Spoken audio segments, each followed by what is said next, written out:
All right, I'm back. I'm dealing with a little bit of interference here, and having a tough time doing this. But I'm gonna keep doing it. It's got to get done. I ended up with some kind of rash on my forehead while I was in between parts here, and the dog wouldn't quit barking every time I turned the camera on. Dog started just like clockwork, so I had to move into the area of the house that I do my work in, where we store a lot of our products and stuff. And it's I got the door shut. Can't hear the dog now.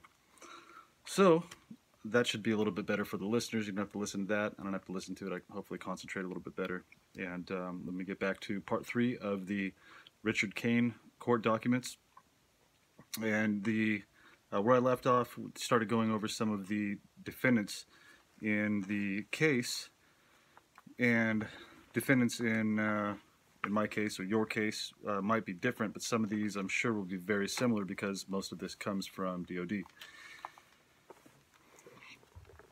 So I already went over in part 2 a couple of the defendants, and I didn't even realize that's what the part that I was going through until I got to, got to this page.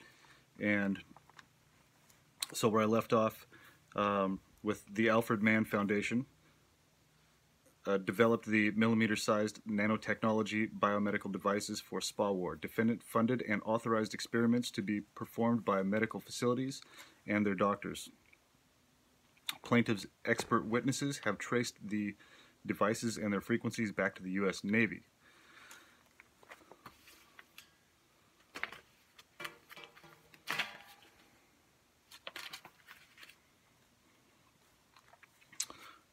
Defendant Cottage Center for Advanced Imaging, CCAI, engaged in a collaborative biomedical research agreement with the United States Navy, or with the United States Army Medical Research Material Command, USAMRMC, University of California, Santa Barbara, Cottage Health System, and Sansom Clinic on research of nanomedicine and development of nanotechnology devices. Defendant Department of Justice authorized, funded, supervised its personnel, and conspired with the CCAI to conceal the existence of the non-consensually implanted radio frequency controlled and powered nanotechnology in furtherance of the conspiracy. Defendant Sansom Clinic engaged in a collaborative biomedical research agreement with the United States Army Medical Research Material Command, University of California, Santa Barbara, and Cottage Health System involving the research of nanomedicine and development of the nanotechnology devices.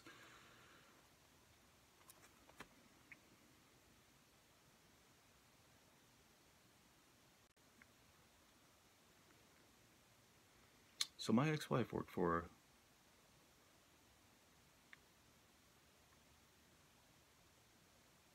UCSB, California State Cooperative.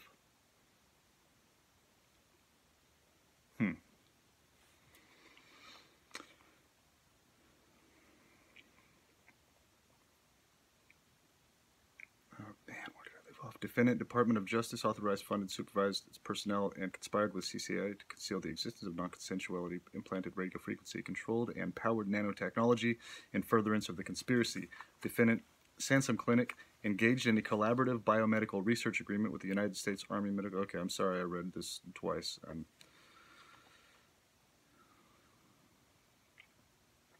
University of California, Santa Barbara, and Cottage Health System involving the research of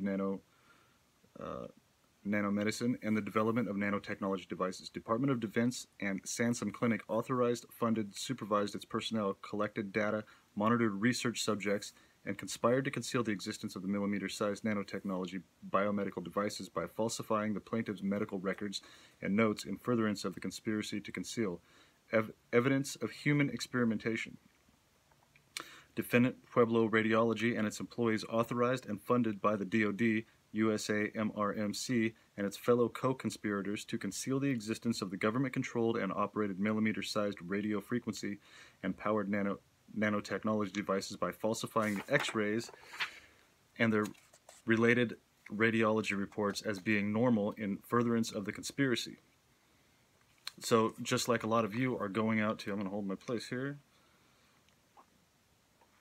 just like a lot of you have tried to go to the doctor, get a CAT scan, get an MRI, get somebody to scan you for these chips, and get proof of that so you can do something about it. A lot of them have these letters that say that they cannot say anything due to national security.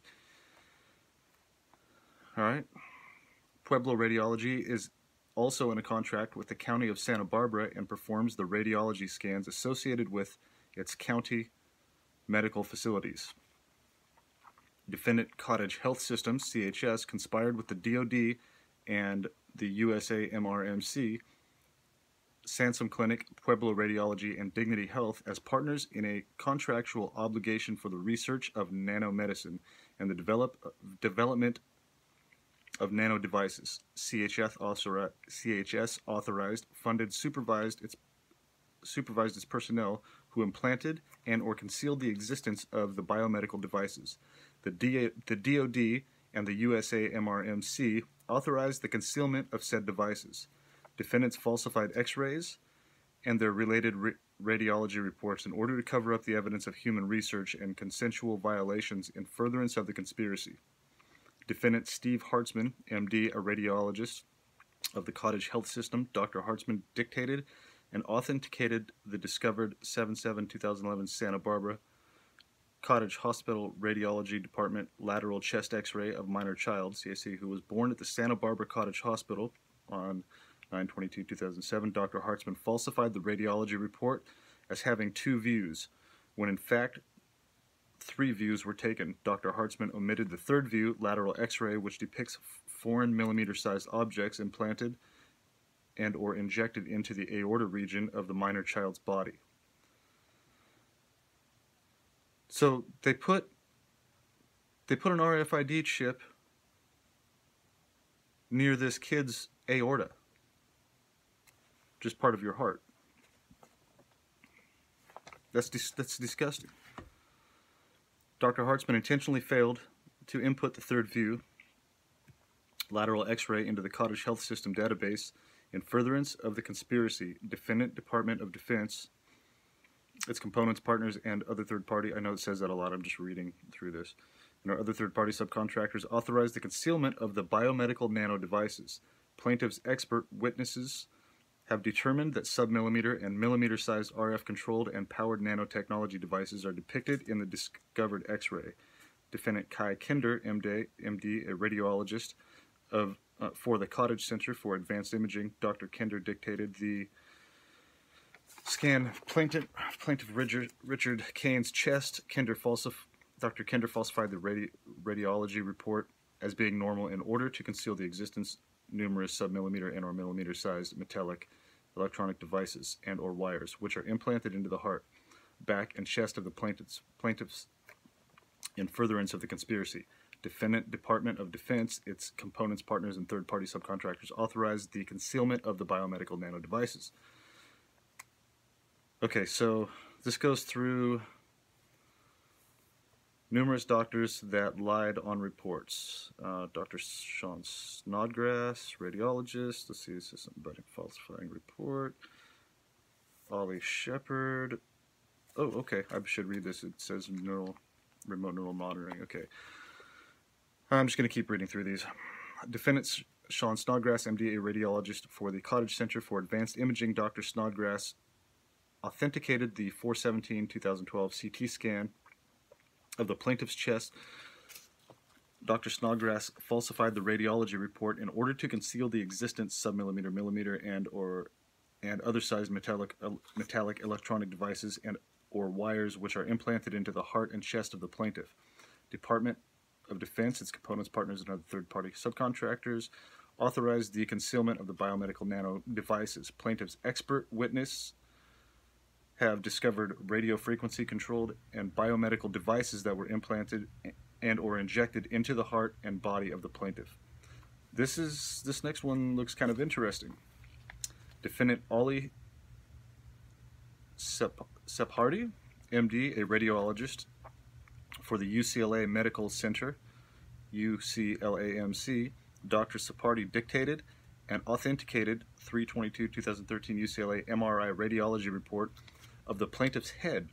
The report was alleged to be non-specific. Defendant, Department of Defense, its components, partners, and other third-party subcontractors authorized the concealment of the biomedical nano devices. Plaintiff's expert witness have uncovered the existence of obvious non-consensually implanted remote neural monitoring devices, devices which have been implanted into the skull, front lobe, brain, and base of the plaintiff's skull. Daniel Gould, MD, a radiologist of the Cottage Center for Advanced Imaging, dictated 4/3/12. X-ray, further conspiracy. Okay. So this is going over where all of the devices were planted in Mr. Cain's body and both of his children's bodies.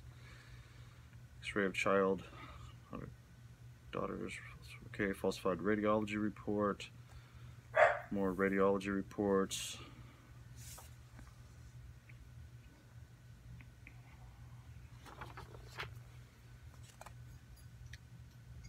Alfred Mann Foundation, private entity engaged in biomedical research and experimentation under government contract obligations. AMF received government contract in 1989 and over the last 2 decades has continued to be supported by non-competitive contract mechanisms and federal appropriations.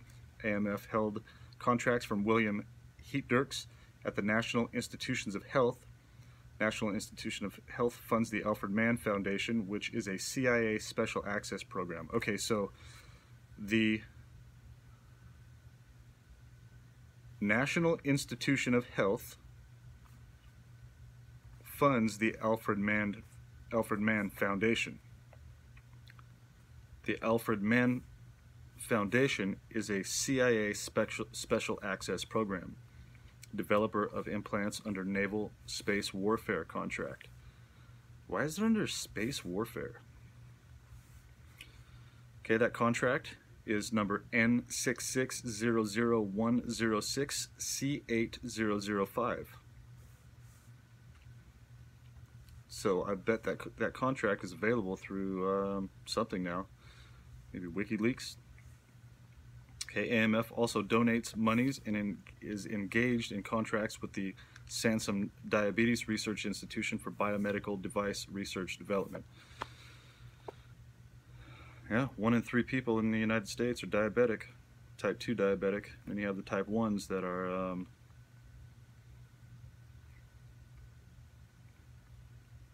man, this is I'm sorry, I went through a lot of stress and heartache with the type 1 diabetes of somebody that I cared about.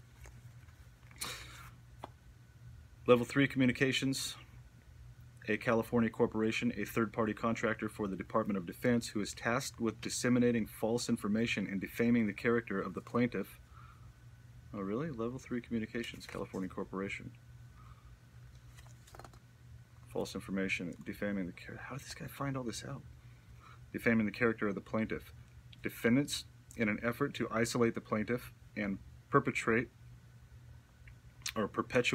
his alleged involvement in criminal activity. There you go. Character assassination right there. Alleged involvement in criminal activity, conspired to commence a campaign of lies to discredit the plaintiff. An example of the defendant's actions include, but is not limited to, the following. On or about 6/13/2003, defendant contacted a family member of the plaintiff and alleged his involvement in criminal activity, and the Santa Barbara District Attorney was looking for him. A phone number was left for the family member to return their call. Plaintiff knew this information to be false, used his investigative resources, and traced the phone number back to Level 3 Communications in Ventura, California. The actions of the defendant were, oh man. So if one of my family members or any of my friends that are out there can please let me know who's contacted you and said whatever they've said about me, and if you possibly have that phone number still, that'd be nice so I could try to do the same thing. The phone number was left for the family member to return the call. Plaintiff needs information. It's false. The The actions of the defendant were in the furtherance of conspiracy to violate the plaintiff's due process rights and reach out to the family members for financial support and legal representation. The defaming phone calls met their objectives and caused the plaintiff to be suspect of being involved in some type of criminal activity. See, this is exactly what most of us have been talking about. Character assassination. Just call everybody, tell them that something like that, you've been involved in some kind of criminal activity, you're wanted. Tell your neighbors, hey, this is a bad guy, he's a criminal, we really need help keeping an eye on this person. Again, the calls were designed to isolate the plaintiff from his family members, friends, right to counsel, right to medical care, right to financial support, and any other course of action that would assist the plaintiff in asserting his civil and constitutional rights. That's exactly what's going on with TIs right now. They are being blocked from asserting their civil and constitutional rights. Defendant Department of Defense, its components, partners, and third-party subcontractors authorized the Level 3 communications to disseminate falsities about the plaintiff. Dignity Health, its employees and contracted staff conspired to implant biomedical devices into the body of the plaintiff and to conceal their existence. Defendant is also engaged in the collaborative biomedical research and development of nanotechnology with all of the aforementioned defendants. Plaintiff, on 4/10/2008, during his oversight stay at the facility, was implanted with biomedical devices without consent. Defendant concealed the discovered. Defendant concealed the discovered. 4/10/2008, chest x-ray and implanted biomedical devices in the furtherance of the conspiracy. Defendant Department of Defense, its components, parts, and third-party subcontractors authorized the... Okay. Defendant Ronald Rink, MD, perjury, concealed the existence of implanted biomedical devices. Dr. Rink was not a defendant as it relates to deposition for which he testified under oath in Santa Barbara Superior Court case. Dr. Rink perjured himself by stating that he ordered the plaintiff's CT scan the chest in furtherance of the conspiracy. His statements were made under oath and were used in declaration which asserted defendants John's Regional Medical Center, Pueblo Radiology, and Sansom Clinic in being granted motions for summary judgment. Their MSJs were granted in part based upon the false testimony of Dr. Rink. Dr. Rink knew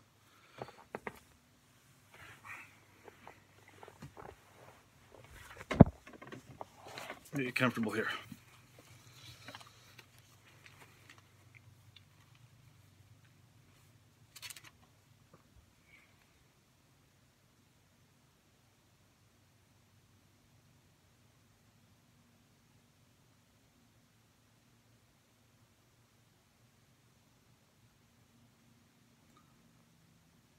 His statements were made under oath and were used in declaration which Assistant Defendant John's Regional Medical Center, Pueblo Radiology, and Sansom Clinic are being granted motions for summary judgment. Their MSJs were granted in part based upon false testimony of Dr. Rink. Dr. Rink knew that he did not order the CT scan of the plaintiff's chest. Carol Watson, MD of the UCLA Medical Center, ordered the CT scan of plaintiff's chest. Defendant, Department of Defense, and everybody else, subcontractors, and Dr. Rink authorized to conceal the non-consensually implanted biomedical nanodevices. Dr. Rink conspired with the defendants in order to keep their crimes within a particular group of co-conspirators in furtherance of the conspiracy, although the CT scan took place upon the Cottage Center for Advanced Imaging. Dr. Watson of the UCLAMC ordered the CT scan. Defendant Ramona Clark, MD, is an employer of the Pueblo Radiology. Dr. Clark finalized and discovered. Okay, this goes over people that basically lied about medical procedures. Shit. Let me go back. Okay. Defendant Jeffrey Hadsall, MD, an employee of Sansom Clinic and was the primary care physician for the plaintiff. Dr. Hadsall participated in the conspiracy by intentionally inflating the blood pressure readings monitored research data, collected data, and fraudulently doctoring up the medical records in order to keep the plaintiff under their control research studies and alleged hypertension category for research purposes. Dr. Hadsall also attempted to lay the framework for diagnosis of mental illness when the plaintiff began to inform him of some type of unwarranted surveillance that which began during the summer of 2010. He referred the plaintiff to Sansom Clinic Psychiatry Department, not because he claimed to experience strange medical symptoms, but because he stated, wait, now this is a typo, because he state maybe because he stated that he was the subject of some type of surveillance. So right there, this guy mentioned that he was under surveillance, which it's very clear when you're under surveillance and you're being followed, you're being recorded, there's spyware on your phone, and people pass on your personal information to you in the grocery store. Yeah. So this has happened to too many people now. This happened to too many people. Once it's not a coincidence anymore, once it's statistically impossible to happen that much. Defendant Simon Med Imaging and its Newport Beach and Irvine facilities read and authenticated the x-rays, CT scans, and MRIs of the plaintiff and his minor children who were born on... Okay, all of the scans have been determined to be abnormal by the plaintiff's expert witness. Who is this expert witness? Oh, I think I know who it is. Defendant Sansom Diabetes Research Institute, SDRI, is joined with the Sansom Clinic and as an umbrella company and plays the key role in conspiracy by providing funding to Sansom Clinic's facilities, approximately 1,200 physicians, staff, and scientists who represent more than 30 medical specialties and subspecialties at 23 patient care locations throughout the Central Coast. The role of the Sansom Clinic is to collect data and monitor the patient's progress as it relates to the control number of human research subject, SDRI, in contract with DARPA, TATRIC, and the USAMRMC for the research of diabetes, which is related to hypertension. SDRI is also funded to conduct research on nanomedicine and the development of RF biomedical services. 81. Okay, and then he lists unknown federal agents and DOES 1 through DOES 100, and I'm not sure what that refers to. Okay. And then this goes to, okay, that was 23 minutes, but I am going to, the next part of this says so it's part 4, the campaign conspiracy in a nutshell.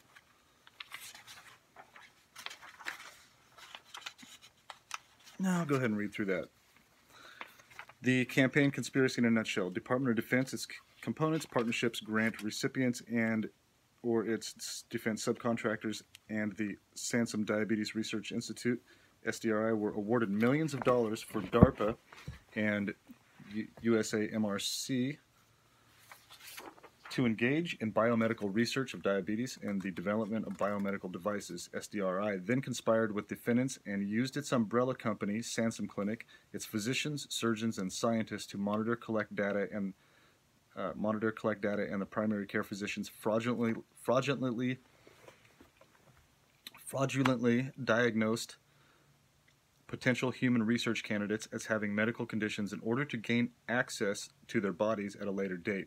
The conspiracy scheme required the Sansom Clinic physicians to fraudulently diagnose patients as having medical conditions consistent with possibility of succumbing to diabetes and or heart attack at a later date. Sansom Clinic physicians then identify patients who fit their criteria for control studies and human research. The physicians in this case then diagnose the plaintiffs as having hypertension and asthma, which are alleged to guarantee illness among African American population, and it's alleged to be an absolute certainty at a particular age. Defendants then prescribed medications for which side effects occurred, thus causing the unwitting plaintiffs and patients to visit the cottage health system or Sansom urgent care facilities to seek treatment for unknown conditions.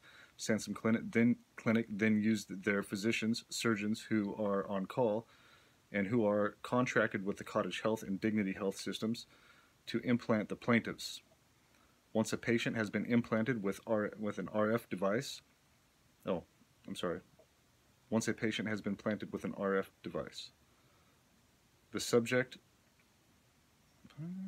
the research subject can then be tracked, and his or her medical records are then in real time viewable to members of TATRC in real time.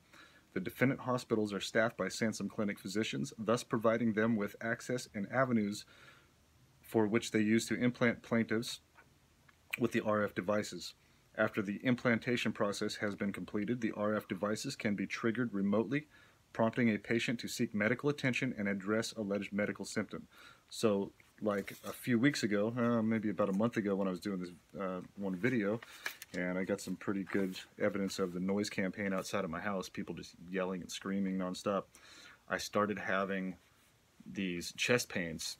Felt like it was inside my rib cage, next to my heart, kind of right there. And it was like this electric shock that felt like it was hitting my heart, and it would be a pulse, pulse, and I didn't know if I was having a heart attack or what was going on. I ran up to knock on my son's door, tell him I was having a heart attack or something was going on, that I was getting shocked, and that sounded so weird to him. He got mad at me for waking him up, but you know, that wasn't a normal thing, and I was just about to go to the hospital. I thought I was going to have a heart attack.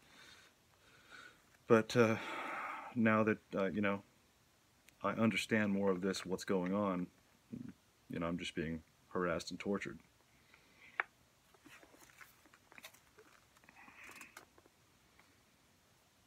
Defendants commenced their scheme by implanting and or injecting the plaintiff with RF-controlled MEMS, sub-millimeter and or millimeter microstimulators, and the RF-controlled Bion transport microstimulators on 4/4/2004. Well, he was admitted at the Goleta Valley Cottage Hospital. Defendant's second round of implanting the plaintiff occurred on 3/10/2008 while he was admitted to the St. John's Regional Center. Electrodes were implanted into his heart and chest in order to terminate their almost 4-year controlled experiment. Plaintiff's 2 minor children were implanted and injected with the RF-controlled MEMS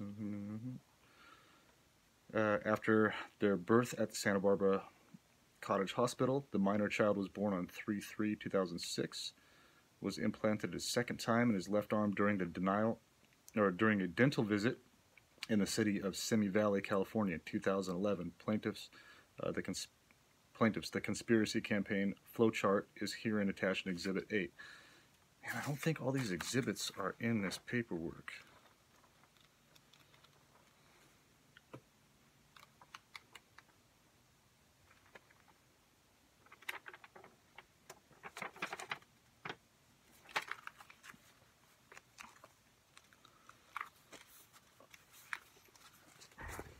All right, let's see. The next part of this is statement of material facts alleged. And that seems like a pretty long one. So